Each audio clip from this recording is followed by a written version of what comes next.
get into the headlines now and see what the papers are saying across Nigeria. And it's really an interesting morning, a Friday morning. I have with me public affairs analyst and chartered accountant Sheson Okwade. And Sheson, good morning. It's good to have you join me right now. A pleasure, Mike. All right. And we have Ayodele Adio. Certainly we'll prepare him to join us as he just came up on set. Ayodele, morning. Thank you for having me. Good morning. Nice to see you, really. Same here. Okay. Now, let's get into the papers first before we talk about very interesting issues on the papers this morning. Daily Trust is reporting as Nigerians elect governors tomorrow, epic battle in Lagos, Kano, Imo, Rivers, Akwa Ibom, and others. All right, that's what the Daily Trust is saying. And from Daily Trust, let's move to the New Telegraph. New Telegraph says tension in states. 19 governors battle opposition to retain seats. And we have police deploy 15,544 personnel in Rivers for polls. A military jet to patrol Kwara State, and soldiers create panic in Rivers. So some of the headlines, multiple headlines there. Okay, New Telegraph, let's move now to the Punch newspaper. No certificate of return for candidates declared winner under duress. INEC is saying that. And commission to cancel votes where communities reject card readers. Resident Electoral Commissioner is saying that, okay. From the Punch newspaper, let's move now to the Daily Sun. 24 hours to goodbye election. Titanic battle. Nigerians to elect governors in 29 states, lawmakers nationwide. NSA deploys secret agents, and INEC threatens to cancel results where staff are held hostage. Okay, that's on the front page of the Daily Sun. From Daily Sun, let's move to the last one now. Vanguard is our last paper this morning. Tomorrow's elections, politicians dig in for survival. Turn states to battlegrounds. Tough contests loom in Lagos, Kwara, Akwa Ibom, Oyo, Imo, Ogun, and others.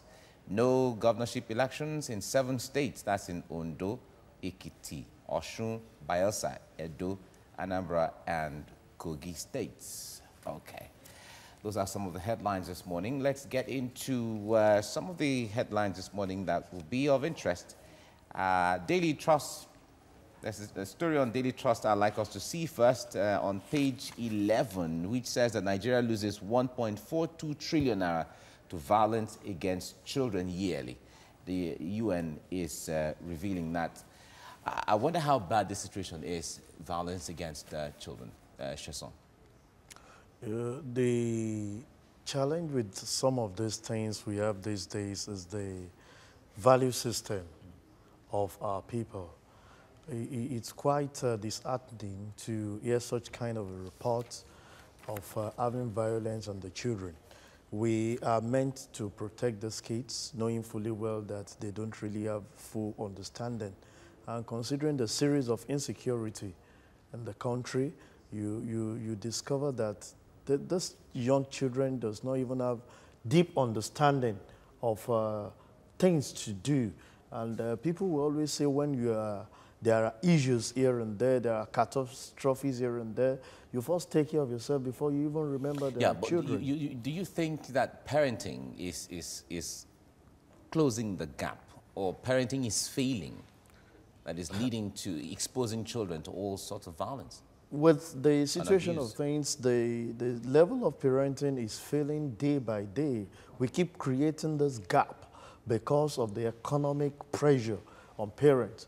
How will you manage a situation where a parent leaves the house as early as 5 and never return until 11 o'clock? You don't even have understanding of what the children All right, doing. Ayodele, we often talk about this issue of parents have to work, and just like as Sheson is saying, wake up early in the morning and then you're coming back much later in the evening, but you have to work to ensure that you cater for the family. How do we balance this? Because you have to work, but there is the primary responsibility of being there for the family. Well, in Africa, it used to be that it took a community to raise a child.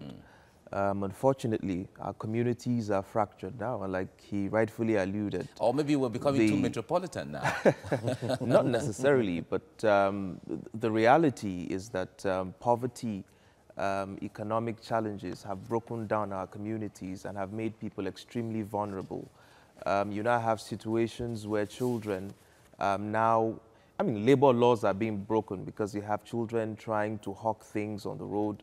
Children are being used to do menial work and not even paid, you know, an average wage for the work that they do.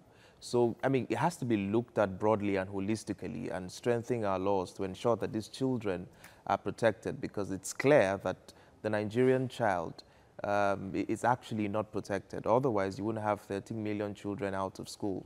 You wouldn't have all the children that you see every single day begging on the streets.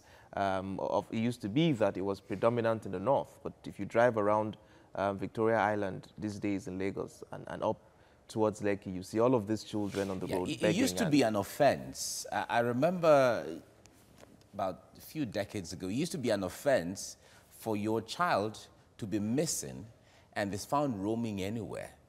I remember growing up where they tell us of either family friends or relatives whom their children are missing, and they have to soak Gary for them as punishment and all of that. Is it more about values, or is it more about policy, Chisom? It's more about value, like what Ayodele said. See, we've actually degraded ourselves because of the poverty level of which we are. You know, before now, you observe what happens is you're going out, you can even commit your children to the earth. And when you do anything, those days, I remembered vividly, if somebody give me a knock on the street for doing something wrong, I dare not report that to my parents at home, because I'm guaranteed of another 12 strokes of cane. So you dare not say somebody give you a knock or dealt with you on the road. But these days, now. it has changed. You see parents, even when you try to discipline a child, they say, are you the owner of the child? Please leave I know what it cost me to give birth to this. So you discover that parenting has actually gone down the drain.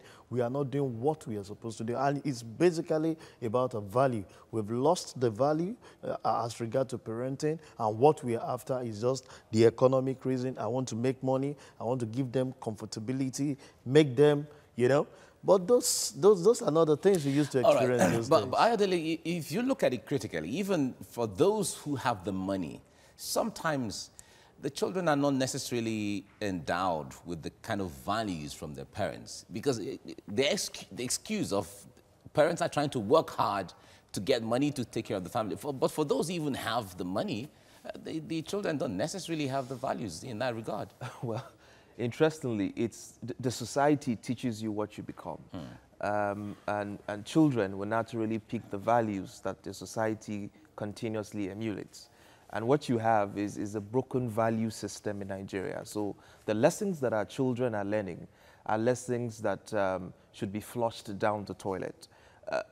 Children grow up in the most, I mean, for want of a better word, the most disgraceful environments these days. I mean, you can imagine a child who wakes up in the morning and sees his father bribing his way through things that naturally should be the child. When he So grows what do you up, expect yeah. of the So child? what would you expect of the child? All right, we have to leave you here now. Excuse me, we have to leave you here now. Thank you, gentlemen, Chisom Kwade, for coming on the program, and Ayodele Adio, thank you very much for coming. Thank you. Thank you. Right.